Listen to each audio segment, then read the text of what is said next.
Arestado ang isang lalaki sa Rizal matapos umano niyang gahasain ang 13 anyos niyang pamangkin.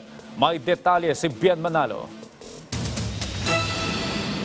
Wala ng takas ang lalaking ito na kinilalang si alias Alan sa ikinasang follow-up operation ng Taytay Police sa Barangay San Juan, Taytay, Rizal.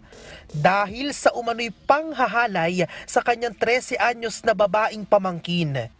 Nagkaroon ng coordination sa atin ang Regional Intelligence Division ng PRO Mimaropa, na ascertained alias Manny, who is wanted for the crime of rape in relation to RA 7610 ay nasa area natin.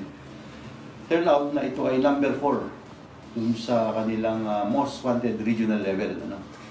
So, trinabaho natin yan until sa time na na-identify and nahuli nga natin itong si alias Manny dito sa San Juan, Taytay, Rizal. Ayon sa investigasyon ng mga pulis, napag-alaman din na hinalay rin ng nakababatang kapatid ni alias Alan ang biktima. Kinilala ang kapatid ni alias Alan na si alias Manny. Una nang naaresto ng mga otoridad si alias Manny na itinuturing naman na number 1 most wanted person ng Mimaropa Region. Dagdag pa ng pulisya, halos 8 taon na ang nakalilipas nang mangyari ang panggagahasa ng 2 akusado sa biktima. Apparently, ito ay kanilang kamag-anak na isang minor na since 2015 until 2022 ay kanila itong separately na ginagahasa. Ongoing po yung coordination natin as to dun sa biktima.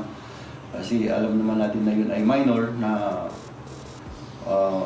ang presumption natin is undergoing na ng intervention o ng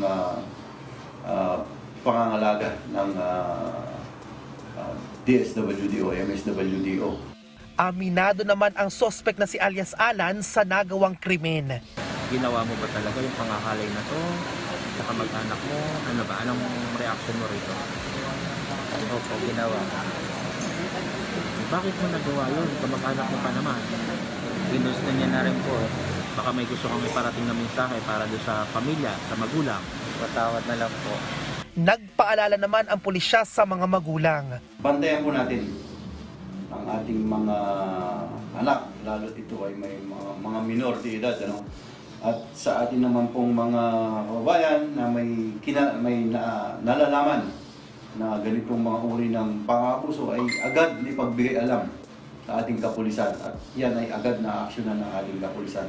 Nahaharap sa kasong statutory rape na walang kaukulang piyansa ang mga sospek. Bien Manalo para sa Morning Show ng Bayan, Rise and Shine, Pilipinas.